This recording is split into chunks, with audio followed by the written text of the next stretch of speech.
Halo teman-teman, ini kembali dari uh, salah satu host Anda yaitu Hikar. Hari ini aku bakal ngebawain tema yaitu cerita belajar untuk Natuna. Nah ini jadi basically aku bawa pembicara dari ITB yaitu dari himpunan mahasiswa teknik industri yang ngebawain yang jadi kepala divisi ini pengabdian masyarakat atau community service ya MTITB. Nah, di sini itu jadi aku mau kenalin dulu, ini namanya Monica Kori Angel. Angel bisa dipanggil Kori. Ya, dia sebagai kepala divisi komunikasi MTITB. Kali ini sebagai bintang pembicara kita. Halo Kak Kori. Oh ya, halo. Jadi Kak Kori mau sedikit-sedikit nanya aja nih dari mungkin pembicara pada penasaran juga. Sebenarnya ini community service MTITB ini tuh apa sih? Eh, ya Community Service MTITB itu jadi sebenarnya kayak divisi pengabdian masyarakat gitu, yang ngelakuin kegiatan pengabdian langsung ke masyarakat gitu. Jadi kayak langsung langsung ini ya terjun ke masyarakat sekitar gitu ya. Iya betul.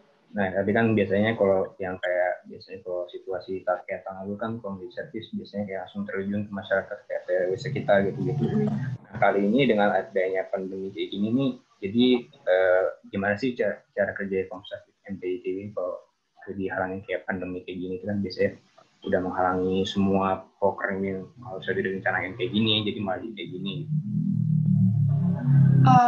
Sebenarnya ini sih karena kita juga tahu ya, kita kan masa pandemi gitu, jadi nggak bisa langsung terjun ke masyarakat. Kita cari cara yang mudah untuk dilakukan gitu, supaya orang-orang nggak lost interest sama penmasnya walaupun di masa pandemi gitu. Salah satunya kemarin tuh kita kayak bikin virtual charity concert gitu, jadi bikin konser tapi virtual gitu. Terus juga kemarin tuh sempat ya ini gitu sama Smart Friend Community gitu kan kerjasama buat bikin kegiatan sekolah di Natuna gitu. Nah sekolahnya itu kayak gimana sih? Sekolahnya itu ya bentuknya virtual gitu, bukan sekolah langsung ke sana gitu. Karena kan kita juga mengutamakan keamanan gitu. Pandemi nggak boleh keluar-keluar gitu. Jadi sistemnya masih tetap ini ya daring dengan Mm-mm. pakai Zoom gitu atau semacamnya ya. Mm-mm. Mm-mm.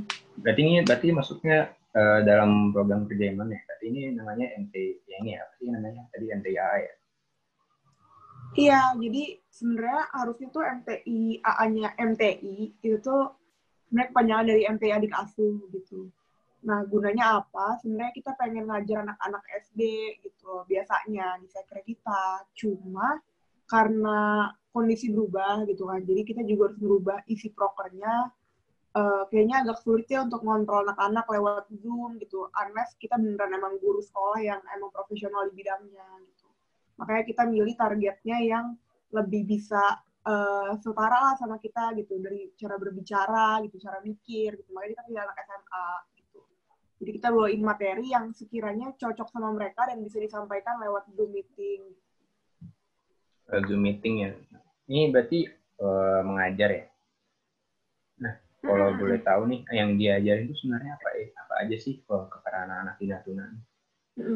Nah, jadi kalau misalnya diajarin sendiri, macem-macem gitu. Kayak kemarin tuh judulnya tuh Dare to Dream gitu ya. MTAA Dare to Dream atau MTAA nggak takut buat bermimpi gitu. Nah, isinya apa? Isinya macam-macam gitu. Kita pertama ngajarin gimana sih caranya buat nggak takut bermimpi gitu kan. Terus yang kedua kita juga ngajarin ketika orang udah nggak takut buat bermimpi, gimana sih cara memetakan mimpi secara baik gitu ya, dengan tools dan segala macamnya. Terus yang ketiga juga kita ngajarin pola pikir yang namanya start with why gitu kan, golden circle gitu. Harapannya sebenarnya dengan mereka mengetahui pola pikir seperti itu, mereka bisa menghubungkan apa yang ingin mereka lakukan di masa depan dengan why-nya gitu. Kenapa mereka mau melakukan mimpi itu gitu. Nah, salah satunya yang kita tekankan kemarin, why-nya tuh apa sih gitu. Why dari mimpi orang itu salah satunya adalah potensi daerah gitu. Karena kan kita juga tahu Natuna adalah daerah terluar lah, salah satu daerah terluar Indonesia gitu. Jadi potensi daerahnya masih banyak yang perlu digali gitu.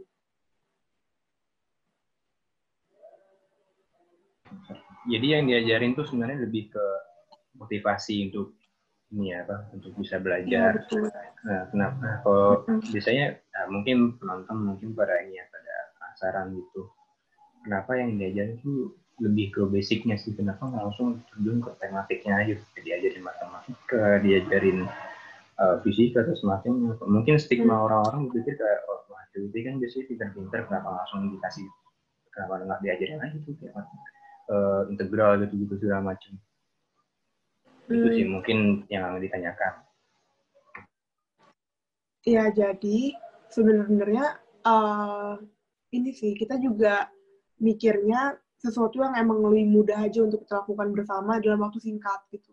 Nah, kalau misalnya nge-develop yang namanya kurikulum sekolah, itu kan harus di-align lagi sama kurikulum. Sekarang apa sih yang mereka lagi kurang, sekarang apa sih yang mereka lagi pelajarin di sekolah gitu. Jadi pasti jangka waktu pembuatannya dan effortnya juga lebih besar gitu kan.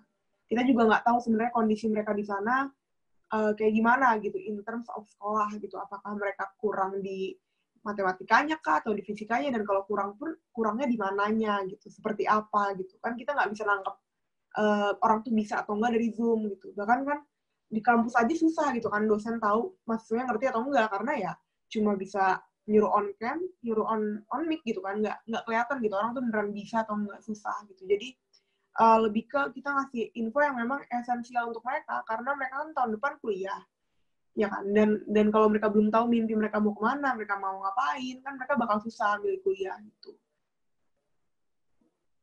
Oh jadi berarti mungkin lebih ke konsistensi mereka dalam mengejar mimpi mereka masing-masing ya.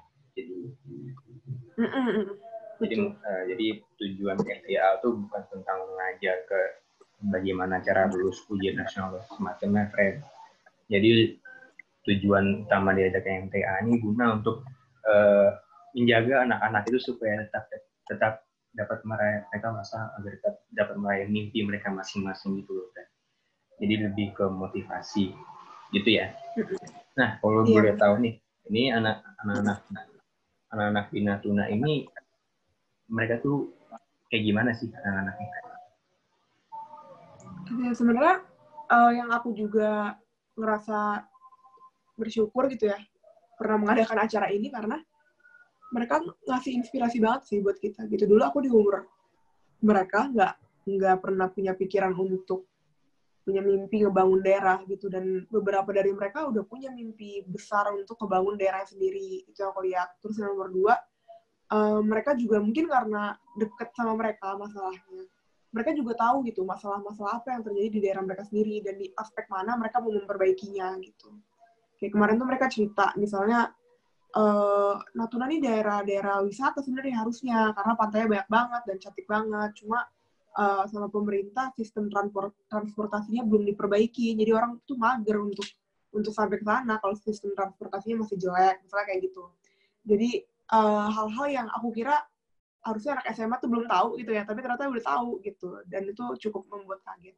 Walaupun ada beberapa yang juga masih bingung gitu mau ngapain, tapi itu wajar lah karena kan anak SMA. Selayaknya anak SMA aja pas kita dulu SMA gitu. Jadi basically mereka tuh tidak undeservedly treated like that gitu ya.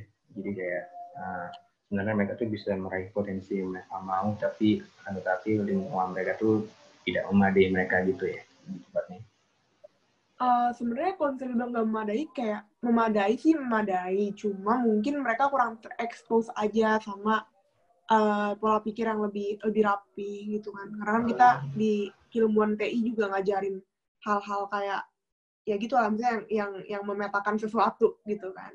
Mungkin mereka selama ini punya mimpi, cuma ya udah sebatas mimpi aja, belum didetailin nih kayak oh kalau mimpi gue ini gue harus ambil kuliah jurusan ini. Jadi kayak lebih ke nentuin jurusan yang mereka harusnya ambil sesuai dengan mimpi mereka masing-masing. Nah kalau gue tahu nih ke Kak Kori, kendala-kendala yang dihadapi selama mengajar anak-anak di Natuna itu apa aja sih? Kendalanya sinyal sih, sinyal pasti ya. Karena maksud aku kan walaupun kita kerja sama-sama Smartfriend pun nggak menutup kemungkinan kalau lagi hujan di sana, dan waktu itu sempat hujan sih, day 2 ya. Sempat hujan gitu, jadi banyak yang kayak sinyalnya putus gitu. Terus kitanya juga nggak semuanya sinyal bagus gitu. Misalnya MC-nya kayak sinyalnya juga putus-putus gitu. Jadi lebih ke teknisnya sih gitu. Terus mungkin karena cuma bisa ngontrol mereka dari WA, kita nggak bisa mastiin mereka datang semua gitu. Walaupun ada 50 anak di dalam grup WA, tapi yang datang tuh biasanya nggak sampai 50 lah, nggak pernah sampai 50 gitu. Dan kita kan nggak bisa maksa juga, karena ini juga bukan kegiatan wajib dari sekolah dan apapun itu kan. Gitu. Jadi emang susah sih pendekatan ke merekanya di awal ya, sebelum ketemu kayak gini, face to face. Emang susah, karena kayak ya udah jatuhnya kita cuma ngajaknya selama ini kan lewat WA. Gitu. Oh, selama ini diajarnya lewat PA? Pokoknya sebelum kegiatannya mulai, lewat WA. Oh, berarti mereka ngajaknya. ada ini ya, ada representatif dari anak-anak Natuna juga gitu, kayak semacam ketuanya lah. Oh, sebenarnya kemarin tuh kita sama gurunya sih kontak-kontakan. Gurunya. Oh, jadi ada guru juga yang terlibat dalam sebagai mediator gitu antara. Iya, mediator antara sebenarnya Smart Friend yang ngurusin kan. Smart Friend sama sekolahnya gitu. Pas mereka diajarin gitu-gitu tuh kayak gimana sih reaksi mereka setelah day 1 atau day 2 gitu? Ada nggak kayak semacam kayak reaksi signifikan gitu mereka yang kelihatan dari anak komsel juga? Senang sih mereka ya. Kayak maksudnya mereka senang bisa ketemu kita gitu. Kita juga senang bisa ketemu mereka. Sebenarnya jatuhnya lebih ke mereka ini sih welcome juga sama kita, tapi mereka juga punya banyak pertanyaan, kenapa kayak harus Natuna, kenapa harus ke mereka gitu, terus kenapa harus online gitu-gitulah. Jadi sama-sama punya banyak pertanyaan, kita juga punya banyak pertanyaan ke mereka kan gitu, kenapa gini, kenapa gitu, terus Natuna tuh emang tempat wisatanya gimana sih, atau Natuna tuh emang di sana sekolah-sekolahnya gimana sih gitu. Jadi kalau aku nangkepnya hubungan mutualisme sih, nggak cuma kita kasih mereka materi, tapi juga kita banyak belajar dari mereka. Seru banget kayak kelihatannya. Tapi seru, pasti kayak lucu-lucu gitu kan kayak polos-polos kayak gimana gitu. Jadi habis diajarin kayak seneng banget, pasti mereka seneng banget sih. Nah, kalau ini baik lagi sih kayak ini kan tadi ngomong sekolah ya. Nah, kalau boleh tahu sekolah yang dituju itu sekolah mana sih? Soalnya tadi saya skip satu pertanyaan. Ada Seman 1 Natuna sama ada MAN. Jadi beda ya, MAN sama SMA. Jadi ada madrasah sama sekolah juga ya? Cara ngebaginya gimana tuh? Kan totalnya tadi dari 50 kan?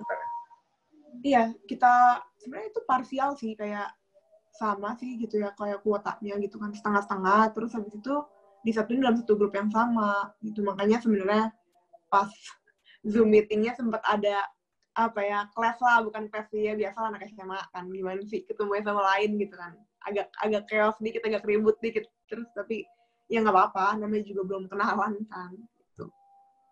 Nah, kalau kayak gitu situasinya gimana tuh kalau kayak tiba-tiba anak SMA ini ngomongin ini, anak mana ini ngomongin ini anak SMA ini gitu. Iya, jadi sebenarnya mereka tuh kan logatnya kayak ini ya, kayak misalnya mirip lah logat Melayu kan ya, namanya juga Pulau Sumatera gitu kan, aku juga kan orang Medan ya, jadi emang tahu logatnya emang logat Melayu gitu.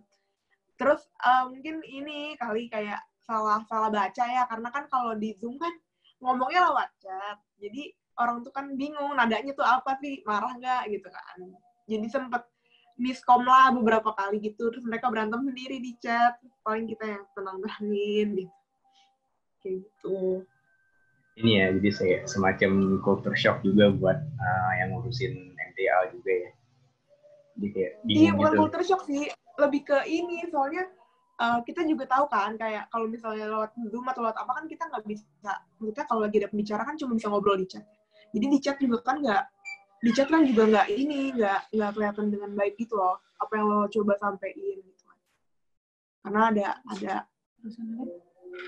ada apa sih namanya, ada ininya, ada apa sih namanya?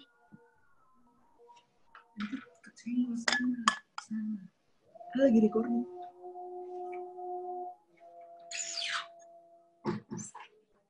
Katanya Fik ya di bagian bisa kan ya tengah. Iya, jadi kayak ada ininya, ada apa sih namanya, ada misinterpretasi aja gitu loh ketika chatting gitu. Paling itu aja sih, nggak gimana-gimana. Berarti intinya lebih ke miskom ya. Oh. Mungkin ya karena kaget juga karena baru pertama kali ketemu hal situasi seperti ini kan, gimana kayak ngajar online, terus anak-anaknya juga ya kayak basically kita belum pernah ketemu anak yang seperti ini secara dengan jumlahnya banyak juga kan. Betul. Itu dia kayak mungkin repotnya lebih ke situ kan. Tapi kan dengan seiring waktu berjalan kayak 1, 2 gitu makin akrab juga kan sama anak-anaknya juga. Iya, soalnya ini sih sistemnya tuh nggak cuma, jadi kan kalau kita gini kan satu ruangan aja gitu kan, terus ntar webinar gitu kan. Kemarin tuh nggak gitu. Jadi webinarnya cuma di hari-hari tertentu, sisanya mereka kita kasih breakout room gitu dengan kakak-kakak mentor. Jadi total kita bawa berapa ya? 30 ya?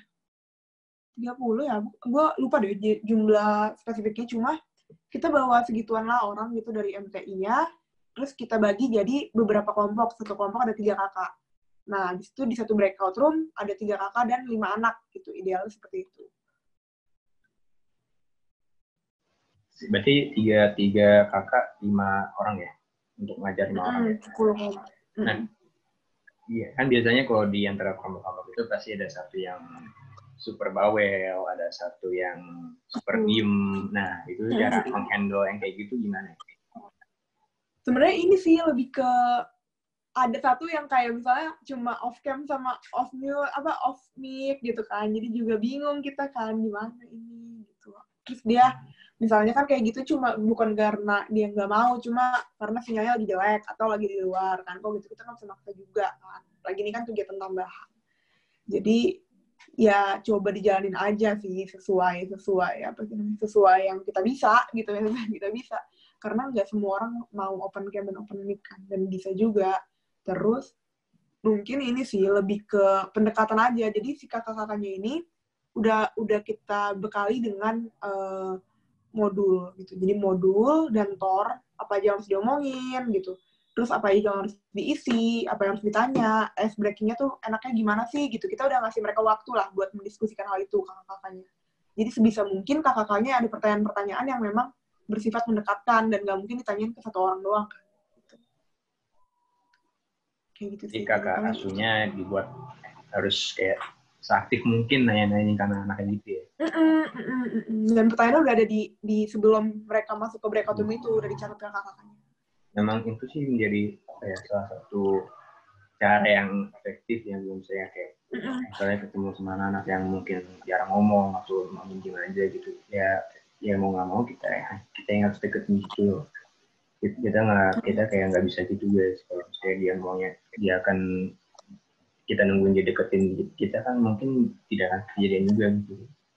Jadi gitu guys. Jadi kalau misalnya kalian punya teman atau anak-anak asuh saya kalian ngajar, terus nanti mungkin kalian akan ngajar terus ketemu sama anak yang mungkin pendiam, harus kita reach out. Jadi jangan sampai dia diam aja gitu guys. Nah tadi berhubung itu, nah ini saya mau promosi juga guys. Jadi untuk kuota belajar smart plan 30 GB untuk SMA dan 50 GB untuk mahasiswa sudah ada sekarang guys. Jadi beli. Oke, kita lanjut dari Endros tadi. Nah, kalau dibilang tadi 3 asuh dan 5 anak ya. Pasti itu sama modul tadi. Oh ya, tadi modul.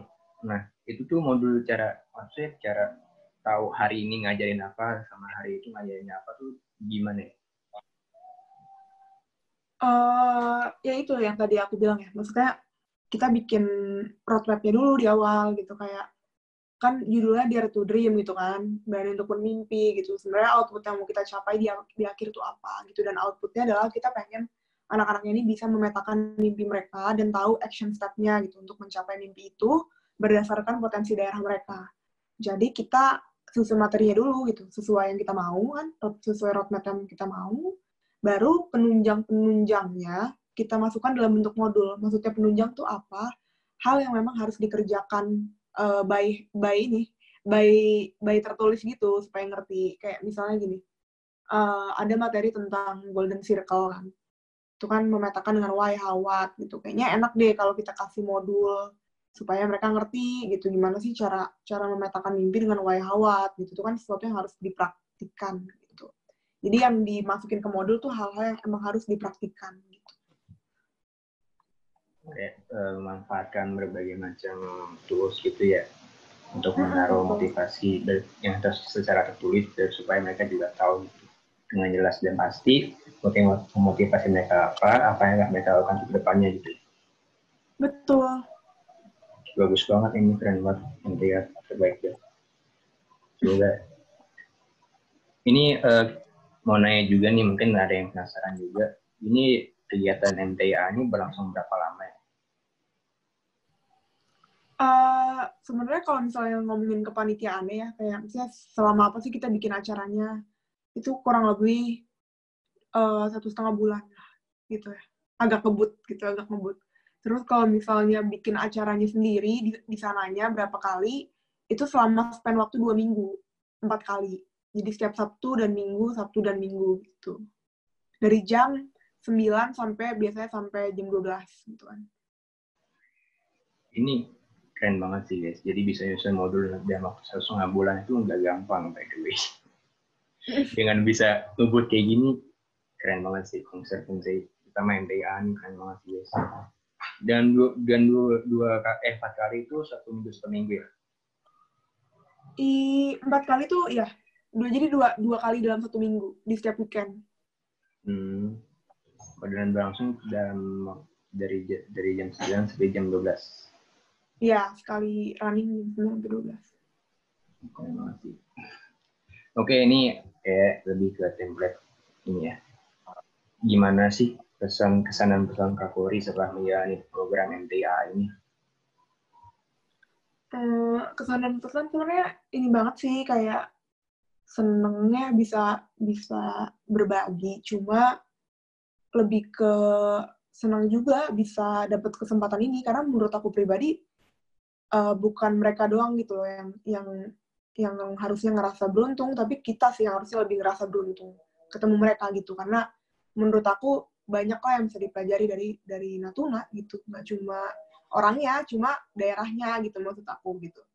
Ya, dan menurut aku kan sebagai mahasiswa kita kan harus tahu dan paham nih gitu ya kondisi masyarakat di daerah-daerah di luar tuh gimana sih, terluar gimana sih gitu. Dan harus paham juga gitu loh, maksudnya cara berhubungan langsung dengan masyarakat yang non mahasiswa tuh kayak gimana sih gitu. Jadi menurut aku ngerasanya kalau misalnya aku dan teman-teman MTA yang lain yang membantu menyukseskan gitu kan, kita ngerasanya terharu sih gitu, saya dapat kesempatan selangkah ini di tengah pandemi gitu kan. Cool banget sih. Nah, ini Kak Kori ya sebagai Kadif Community Service yang mengabdi pada masyarakat. Mungkin para viewers penasaran juga ya, seperti apa sih rasanya kalau misalnya Kak Kori itu sebenarnya bisa berbagi sesuatu gitu kepada masyarakat, bisa memberikan ide, memberikan inovasi kepada masyarakat, sehingga dengan hasil masyarakat itu bisa hidup dengan lebih baik. Nah, kalau boleh tahu itu rasanya kayak gimana? Sebenarnya rasanya seneng aja, maksudnya bahagia aja, karena kalau misalnya menurut aku pribadi membantu orang lain gitu ya, membantu masyarakat itu tuh bukan hal yang harusnya kita bragging gitu loh, atau harusnya kita kayak ngerasa itu value added gitu, tapi menurut aku itu tanggung jawab mahasiswa gitu. Makanya kalau misalnya tanya kayak gimana sih Kak rasanya kesana gitu kan, aku sih lebih ke ya udah gitu, maksudnya biasa aja, karena ya emang itu tanggung jawab aku gitu kan. Ya aku senangnya lebih ke arah karena sudah menjalankan tanggung jawab tersebut dengan baik ketika aku masih mahasiswa gitu. Berarti menurut aku ini sebaiknya kebiasaan untuk berbagi kepada masyarakat ini harusnya dijadikan sebuah kebiasaan untuk setiap mahasiswa ya? Iya, emang itu harusnya sesuatu yang setiap mahasiswa tuh harus tahu lah gitu. Maksudnya esensinya apa, tujuannya apa gitu. Iya sih, karena ya sebetulnya aku juga punya pengalaman gitu ya, sebelum Kak Korin yang pegang jadi kader kepala divisi, setahun yang lalu aku juga jadi staf divisi juga di situ, karena kita satu himpunan juga. Nah, waktu itu ceritanya juga aku sama adik aku yang sebelumnya, kita pernah ke satu RT ini di daerah Coblong, Dago, Bandung. Nah, jadi itu si yang kita mau tolong ini ternyata adalah mantan ketua RW yang dia tuh punya hobinya dia tuh kayak kreatif banget, bisa bikin sesuatu dari atas biji-bijian gitu. Jadi pokoknya dia memetik biji dan kemudian dia bisa membuatnya jadi sebuah kapal, sebuah gantungan atau segala macam itu. Aku pernah lihat dan keren banget guys. Nah, yang dia butuhkan itu adalah waktu kemarin tuh dia itu pengen ngejual tapi dia nggak tahu jualnya ke siapa.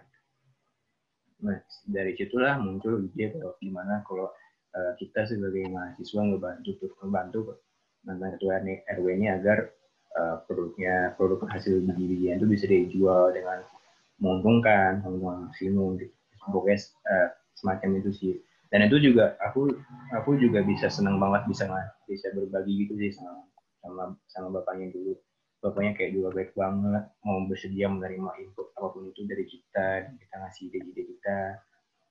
Dan itu tuh kayak bisa apa ya, dengan ngasih ide sendiri tuh kita kayak bisa ngerasa senang gitu loh. Kalau misalnya bapaknya juga senang ngedengerin ide dari kita. Itu sih yang menurut aku kayak paling refreshing, paling kayak enak kalau dilihat gitu loh, momen-momen yang bagus itu, momen-momen indah itu. Kayak aku gak bakal bisa ngelupain muka kayak mantan PW ini sih, kayak senangnya dia bisa dibantu itu priceless ya bisa gue bilang. Jadi itu dia Bang Firus, tolong tingkatkan awareness kalian terhadap masyarakat sekitar kalian, karena ya nggak tahu, mungkin di antara kalian ada yang butuh pertolongan kalian, kalian nggak tahu. Kayak gitu ya, itu pesan yang bisa diambil. Keren banget. Oke, balik lagi ke Kapolri. Jadi ini MTA ini basically adalah program bukan mengajar tematik, lebih ke mengajar basic general tentang motivasi, tentang mimpi yang diraih atau semacamnya. Nah, jadi aku mau naik ke Kapolri sama mungkin bisa jadi representatif dari seluruh panitia MTA juga. Karena ini sudah berjalan sama 4 kali kan, 1 minggu. Dari semua kegiatan itu, pada tiap hari itu ada nggak pelajaran yang bisa diambil dari tiap hari itu? Ya, itu sih yang tadi aku bilang ya, pelajaran yang bisa diambil adalah yang pertama, kayak jangan meremehkan suatu hal gitu kan. Karena kan, ya biasa kan kita kalau misalnya datang ke masyarakat, salah satu kesalahan terbesar itu adalah kita menganggap bahwa kita ke sana untuk memberikan sesuatu untuk mereka gitu. Jadi kita nganggap mereka nggak tahu apa-apa gitu, atau kenapa sih mereka ngelakuin ini gitu. Nah, padahal yang pernah aku tonton ya, kalau dari Butet Manurung gitu kan, katanya ya mereka tuh tahu dengan jelas apa yang lagi mereka lakukan gitu, dan kenapa mereka melakukan suatu hal gitu. Jadi menurut aku, pertama mindsetnya harus yang benar dulu lah gitu. Ketika mau turun ke masyarakat, mindsetnya harus menghargai gitu, bahwa kita datang ke sana memang untuk membantu, tapi kita juga terbantu gitu dengan perspektif yang mereka sediakan gitu. Terus yang kedua, sebenarnya lebih ke ini sih, ke arah jangan takut untuk membantu orang lain gitu ya. Karena aku percaya, walaupun susah, cuma ketika kita udah bisa membantu orang lain, pasti di masa depan itu bakal berbalas kok gitu, walaupun capek gitu kan. Terus juga yang ketiga paling ini sih, jangan takut untuk memimpikan sesuatu gitu, karena awalnya sebelum kita bikin MTIA ini, pengabdian masyarakat kita juga nggak pernah muluk-muluk kok gitu, bisa bikin acara di Natuna gitu kan. Tapi tiba-tiba ada aja jalannya gitu. Jadi yang penting niat baiknya dulu, nanti ya sisanya untuk mencapai ke sana itu bisa datang kapan aja dan di mana aja gitu. Keren banget ya Tori. Pelajaran yang jadi yang paling utama sih dari aku dengar, kayak jangan pernah meremehkan sesuatu itu sih yang paling kayak apa ya, yang paling ngena di hati itu. Soalnya apa ya, ini juga pengalaman hidup juga sih waktu zaman yang kayak zaman SD, SMP, SMA yang kayak sering dipandang sebagai kayak, oh ini orangnya kayaknya nggak biasa aja nih, atau mungkin oh ini orang ini kayaknya gini, jadi udahlah biarin aja dia. Nah itu tuh jangan gitu guys, jangan pernah mencoba meremehkan seseorang atau meremehkan suku bangsa atau meremehkan yang lain, karena ya mereka tuh bisa apa ya, mereka tuh bisa kelihatan lebih dari yang kamu kira, kalian kira gitu. Jadi ya jangan jangan biasakan stigma yang selalu meremehkan orang lain gitu kan Kak Kori? Betul. Oke, jadi untuk selanjutnya ya aku mau nanya-nanya bebas dulu aja tentang Kak Kori ini sebagai Kadif Komserv MTIA. Dan jadi Kak Kori ini udah menjadi Kadif sama berapa lama ya? Lupa sih ya. Dari Mei sih. Mei, Juni, Juli, Agustus, September. Ya, jalan 6 bulan lah ya. Setengah tahun. Jalan. Tadi setengah tahun. Nah, berarti pasti udah kayak punya pengalaman yang baik yang dari yang tadi MTA tadi yang dapat memberikan apa ya, kayak insight bagus kepada anak-anak, atau mungkin kayak pengalaman terburuknya apa gitu. Mungkin kayak bisa ceritakan sedikit tentang gimana rasanya menjadi ketua divisi pengabdian masyarakat Kordo Komserv ITB. Rasanya sebenarnya grateful ya, karena bisa melaksanakan acara-acara untuk membantu orang lain gitu. Nggak cuma itu kan, sebenarnya rasanya lega aja gitu. Sekarang kan di divisi Pengmas juga banyak yang bantuin gitu ya, anak-anak bawahnya. Jadi harapannya tahun depan nggak putus lah di tahun kita gitu, acara-acara kayak MTAA gitu. Paling itu sih, rasanya lega dan senang gitu bisa melaksanakan acara-acara tersebut gitu. Apalagi kan sebenarnya kalau aku pribadi kan bukan aku yang ngeluarin duit gitu buat bikin acara ini gitu kan. Tapi aku cuma nge-arrange atau memanage lah gitu di MTI gitu kan untuk bisa dilimpahkan ke masyarakat gitu. Jadi menurut aku ya senang-senang aja sih gitu ya. Duitnya kan duit MTI gitu kan, tapi bisa kita pakai buat bantu orang lain gitu, buat bantu masyarakat luas langsung gitu. Oke, Kak Kori, terima kasih. Itu kayak masukan yang bagus banget untuk kalian yang para leaders juga di bidang pengabdian masyarakat. Jadi kayak kalian harus terus serta ikut terlibat dalam kegiatan pengabdian masyarakat, apapun itu, selalu memberikan ide, selalu memberikan apapun kreasi kalian, berikanlah kepada orang sekitar kalian. Jadi seperti apa ya, kayak orang-orang yang jadi orang-orang yang dapat menginspirasi orang sekitar lah, baik mau menginspirasi apa ke orang tua RT, mau ketua RW atau itu, kalian ada waktunya untuk kalian terus serta membangun masyarakat ini. Apapun apa kalian dari bangsa manapun, kalian ya kalau ada ide atau apa bisa sampaikan ke sekitar kalian. Oke, keren banget Kak Kori. Mungkin hari ini saja dari acara untuk acara ini, sekian saja untuk hari ini. Kak Kori, makasih banget meluangkan waktunya untuk kelas online ini. Makasih banget sudah mengabdikan, udah mengabdi kepada masyarakat Indonesia. Makasih banget udah bisa ngasih ide tentang mengajar anak-anak asuh di Natuna juga. Mereka bahkan mungkin hal-hal butuh itu untuk kemudian mereka masing-masing. Oke, Kak Kori, terima kasih. Ya, makasih.